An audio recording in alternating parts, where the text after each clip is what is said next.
If you thought the Joss Whedon story was getting dumber and dumber and the dude keeps on digging his hole deeper and deeper, wait for this one. This might be one of the most idiotic things that he said so far, and that's saying a lot because, boy, have we heard a lot in the last 2 or 3 days. So this comes directly from Vulture, who has that giant expose. It's been shared everywhere. There's been other quotes from other outlets. There's been so much out there. And in Vulture's article, they go into how Joss Whedon built his career on writing strong female characters, about characters who take, no crap from a man. They can do their own thing. Again, you go back in time and you look at Buffy the Vampire Slayer and all this, you saw that women were first and foremost at the forefront of these franchises, and that's what he was pushing. He really did make his career by doing this, right? Again, if we look back on some of it, it has not aged well. You can clearly see that. But again, credit where it was due at the time, but again, the aging aspect of it. Either way, though, if you keep reading, you're going to find more insane things that he says. One of the most insane being, and I cannot believe that this is something that...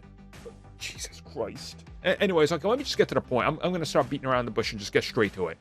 So Joss Whedon said, while in a class with women, learning about women and what they have to overcome, what they have to go over, what they have to be put through, how they have to overcome all these odds and things, he told women that he has an advantage of understanding women as a guy, because he is a guy who understands women more because he is the ultimate enemy. Again, he was telling this to feminists and taking classes for them and trying to then explain to them why he's more understanding of what women have to go through.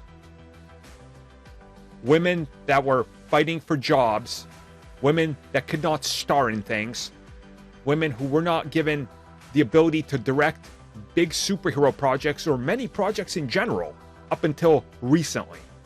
And he's putting all this into his autobiography. This is all going to be in there. This dude writing his obituary and letting it go public and not understanding what he's saying. I honestly am shocked. I keep reading these things and I keep choosing what I have to talk about, and the more I get into it, the more I realize I could literally pull what those channels do.